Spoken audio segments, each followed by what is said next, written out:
नमस्कार, स्वागत है आप सभी का। राजस्थान समसामयिकी हम पढ़ रहे थे और अभी तक हमने जुलाई 2023 का जो करंट अफेयर्स है वो कंप्लीट किया था। आरएस प्रीलिम्स एग्जाम से पहले हम जुलाई 2023 तक का जो कंटेंट है वो कंप्लीट कर चुके थे।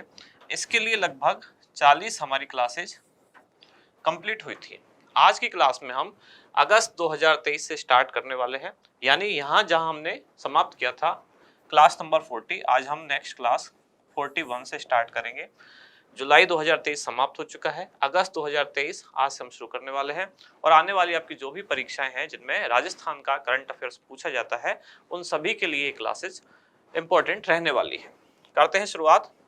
पहला क्वेश्चन, राष्ट्रमंडल संसदीय संघ यानी कि CPA कॉमनवेल्थ पार्लियामेंट एसोसिएशन का 9वां भारत क्षेत्र सम्मेलन निम्नलिखित में से किस स्थान पर आयोजित किया गया। कुछ जानकारियां तो क्वेश्चन में दी गई हैं कि CPA का कौन सा सम्मेलन आयोजित हुआ है अभी, तो कई बार उसका संस्करण पूछ लिया जाता है कि ये कौन सा संस्करण था। 9वां संस्करण था।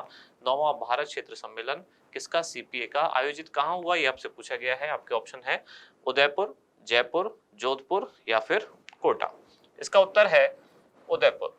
उदयपुर में इसका आयोजन किया गया और कब किया गया, 21 और 22 अगस्त 21-22 अगस्त 2023 CPA का 9वां संस्करण आयोजित किया गया। अध्यक्षता किसने की, लोकसभा अध्यक्ष हैं जो ओम बिरला।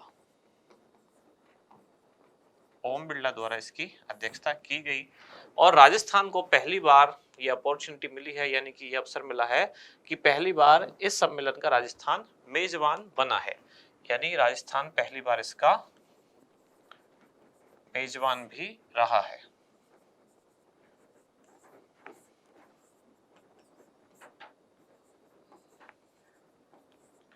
इस तरह से 3-4 फैक्चुअल इंफॉर्मेशन यहां से निकलती है। पहली, CPA का 9वां संस्करण आयोजित किया गया था। आयोजन कहाँ हुआ, उदयपुर में। कब हुआ, 21 और 22 अगस्त को। अध्यक्षता किसने की, ओम बिरला, लोकसभा अध्यक्ष। और राजस्थान में पहली बार इसकी मेजबानी हुई है, राजस्थान ने पहली बार इसका आयोजन अपने यहाँ किया है। अगला क्वेश्चन देखते हैं। राष्ट्रीय स्वास्थ्य मिशन राजस्थान द्वारा निम्नलिखित में से किस संस्थान के संयुक्त तत्वाधान में सघन मिशन इंद्रधनुष 5.0 का आयोजन किया गया था। पहले क्वेश्चन समझ लेते हैं। राजस्थान में जो संचालित है राष्ट्रीय स्वास्थ्य मिशन, इसने इनमें से किस संस्थान के साथ मिलकर सघन मिशन इंद्रधनुष, जिसका 5वां जो वर्जन है, किसके साथ मिलकर आयोजित किया। आपके ऑप्शन है यूनिसेफ, ग्रीन पीस, UNGA यानी कि यूनाइटेड नेशन जनरल असेंबली या फिर वर्ल्ड बैंक। पहली बात तो मिशन इंद्रधनुष क्या है, ये एक टीकाकरण कार्यक्रम है, भारत सरकार द्वारा संचालित है। टीकाकरण कार्यक्रम 5.0 से आप ये समझ रहे हैं कि ये इसका 5वां चरण है। अब इसमें क्या किया जाएगा, ऐसे बच्चे जिनकी आयु 5 वर्ष तक है, 5 वर्ष तक के बच्चे जो कि टीकाकरण से वंचित रह गए हैं, जिनको टीके नहीं लगे हैं, उनको टीका लगाने के लिए अब ये कार्यक्रम आयोजित किया जा रहा है। और इसमें राष्ट्रीय स्वास्थ्य मिशन जो राजस्थान में देखता है अपना कार्यक्रम, इसने यूनिसेफ के साथ संयुक्त रूप से इस कार्यक्रम का संचालन राजस्थान में किया है, यानी इसका उत्तर क्या होगा, यूनिसेफ। कार्यक्रम का उद्देश्य क्या है, टीकाकरण। कितनी वर्ष तक के बच्चों को, तो 5 वर्ष तक के आयु के जो बच्चे हैं उनके लिए ये टीकाकरण कार्यक्रम है। अगला प्रश्न है, विद्यार्थियों में संविधान की समझ विकसित करने हेतु निम्नलिखित में से किस विश्वविद्यालय द्वारा संविधान आपके द्वार, ये द्वारा नहीं है, ये है संविधान आपके द्वार कार्यक्रम,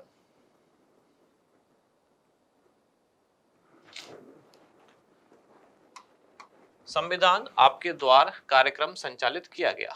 विद्यार्थियों में संविधान की समझ विकसित करना इस कार्यक्रम का उद्देश्य था। कार्यक्रम का नाम है संविधान आपके द्वार। ऑप्शन है आपके राजस्थान विश्वविद्यालय जयपुर, जय नारायण व्यास विश्वविद्यालय जोधपुर, मोहनलाल सुखाड़िया विश्वविद्यालय उदयपुर या फिर डॉक्टर भीमराव अंबेडकर विधि विश्वविद्यालय जयपुर। इसका उत्तर क्या है, जय नारायण व्यास विश्वविद्यालय जोधपुर। कार्यक्रम का उद्देश्य क्या है, बच्चों में या विद्यार्थियों में संविधान की समझ विकसित करना और संविधान के प्रति उनको जागरूक करना।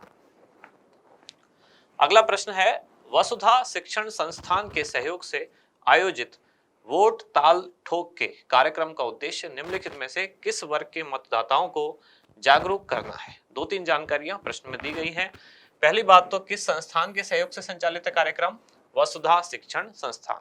यानी ये मतदाताओं को जागरूक करने का कार्यक्रम तो जरूर है, लेकिन निर्वाचन विभाग द्वारा या भारत निर्वाचन आयोग द्वारा संचालित नहीं है, बल्कि वसुधा शिक्षण संस्थान द्वारा ये संचालित कार्यक्रम है। कार्यक्रम का नाम क्या है? वोट ताल ठोक के। अब आपसे पूछा गया है कि किस वर्ग के मतदाताओं को जागरूक करना इसका उद्देश्य है? वरिष्ठ नागरिक, ट्रांसजेंडर्स, दिव्यांग या फिर महिला मतदाता? और इसका उत्तर है बी, यानी कि ट्रांसजेंडर मतदाताओं को जागरूक करने के लिए वसुधा शिक्षण संस्थान ने कार्यक्रम संचालित किया जिसका नाम है वोट ताल ठोक के। अगला प्रश्न है स्कूल आफ्टर स्कूल कार्यक्रम की सुविधा निम्नलिखित में से किस वर्ग के विद्यार्थियों को उपलब्ध है?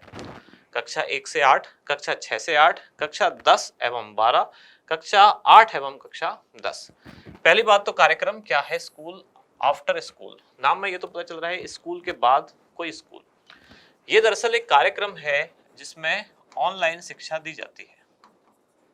ऑनलाइन एजुकेशन से संबंधित कार्यक्रम है। अब ऑनलाइन शिक्षा कब दी जाएगी? उन विद्यार्थियों को दी जाएगी जिनका जो कार्यक्रम या जो सिलेबस है स्कूल में जो संचालित है उसमें से यदि उनका कुछ कार्यक्रम रह गया है, यानी कि सिलेबस पढ़ने से रह गया है, कुछ जो कोर्स है वो उसमें पिछड़ गए हैं, उनका जो पिछड़ा हुआ पाठ्यक्रम है, क्लास में पढ़ने से वो वंचित रह गए, अब जो पिछड़ा पाठ्यक्रम है इसको वो ऑनलाइन मीडियम से यानी कि ऑनलाइन शिक्षा के माध्यम से पढ़ सकते हैं। और ये सुविधा अभी केवल कक्षा 10वीं एवं कक्षा 12वीं के विद्यार्थियों को ही उपलब्ध है। किसका है ये कार्यक्रम? किस विभाग का है?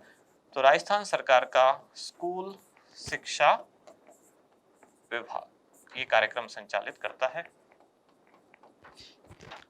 तीन चार बातें हैं इसमें। स्कूल शिक्षा विभाग द्वारा संचालित कार्यक्रम जिसका नाम है स्कूल आफ्टर स्कूल कार्यक्रम, जो कि उन बच्चों के लिए है जिनका जो पाठ्यक्रम है उसमें वो पिछड़ गए हैं। तो पिछड़ा हुआ जो पाठ्यक्रम है जो उनका छूट गया पढ़ने से, उसको वो पढ़ सकते हैं ऑनलाइन माध्यम से, ऑनलाइन प्लेटफॉर्म पर। और अभी ये सुविधा केवल कक्षा 10वीं और कक्षा 12वीं के विद्यार्थियों को ही उपलब्ध है। राज्य को टीबी मुक्त बनाने हेतु निम्नलिखित में से किस वर्ष तक का लक्ष्य रखा गया है? राजस्थान के साथ साथ पूरे देश को भी टीबी मुक्त करना सरकारों का लक्ष्य है। केंद्र में केंद्र सरकार का, राज्य में राज्य सरकार का। अब आपसे पूछा गया है कि इसके लिए वर्ष कौन सा निर्धारित किया गया है? प्रश्न का उत्तर है वर्ष 2025, बी ऑप्शन। यानी कि 2025 तक राजस्थान से भी और 2025 तक पूरे देश से भी टीबी उन्मूलन का लक्ष्य रखा गया है। यहाँ एक बात और है कि अभी अगस्त में ही राजस्थान में एक कार्यक्रम संचालित किया गया, टीबी मुक्त ग्राम पंचायत कार्यक्रम। टीबी मुक्त ग्राम पंचायत कार्यक्रम, और इसका भी दूसरा चरण राजस्थान में शुरू किया गया था। कब शुरू किया गया था? अगस्त में, 24 अगस्त 2023। इसीलिए ये जानकारी भी खास हो जाती है। 24 अगस्त 2023 को राजस्थान में टीबी मुक्त ग्राम पंचायत कार्यक्रम का दूसरा चरण संचालित किया गया। और राजस्थान से साथ ही पूरे देश से भी टीबी के उन्मूलन के लिए जो लक्ष्य निर्धारित है वो वर्ष कौन सा है? 2025। बढ़े आगे अगले क्वेश्चन की तरफ। सुरक्षित स्कूल सुरक्षित राजस्थान अभियान का शुभारंभ कब किया गया? कुछ तिथियां आपको दी गई हैं। पहले हम समझ लेते हैं कि कार्यक्रम क्या है। सुरक्षित स्कूल और सुरक्षित राजस्थान अभियान, ये भी स्कूल शिक्षा विभाग का एक कार्यक्रम है।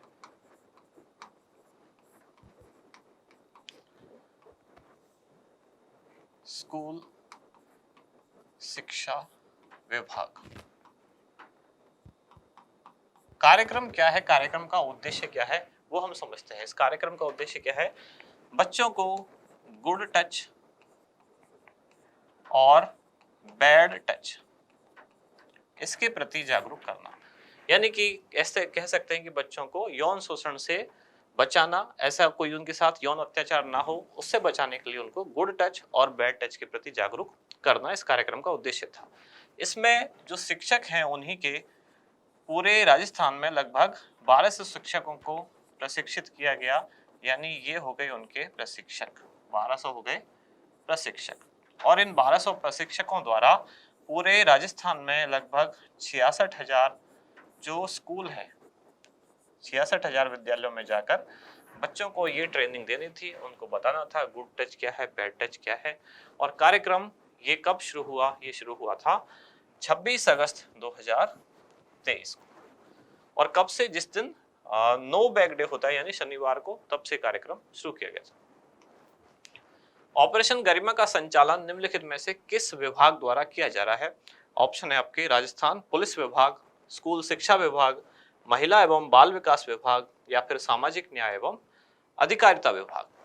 ये जो कार्यक्रम है महिला सुरक्षा से संबंधित एक कार्यक्रम है। उद्देश्य क्या है इसका? महिला सुरक्षा। और इसके लिए इस कार्यक्रम का संचालन किसके द्वारा किया जाता है? राजस्थान पुलिस विभाग द्वारा इसका संचालन किया जाता है, जिसका नाम है ऑपरेशन गरिमा।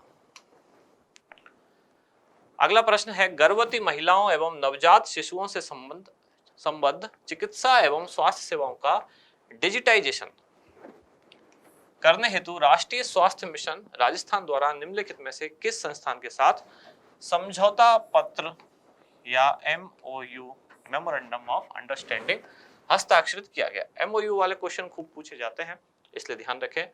किस संस्थान के साथ MOU हस्ताक्षरित किया गया? ऑप्शन है आपके विश्व स्वास्थ्य संगठन, जापाइगो, यूनिसेफ या फिर मैसाचुसेट्स यूनिवर्सिटी।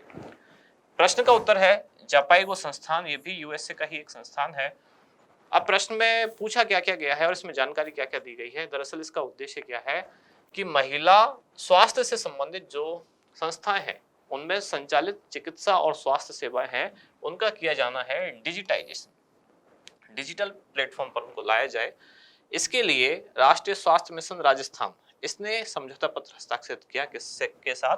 तो ये किया है जापाइगो संस्थान के साथ। राजस्थान ऐसा पहला राज्य बनने वाला है जो इन सुविधाओं का डिजिटाइजेशन करेगा।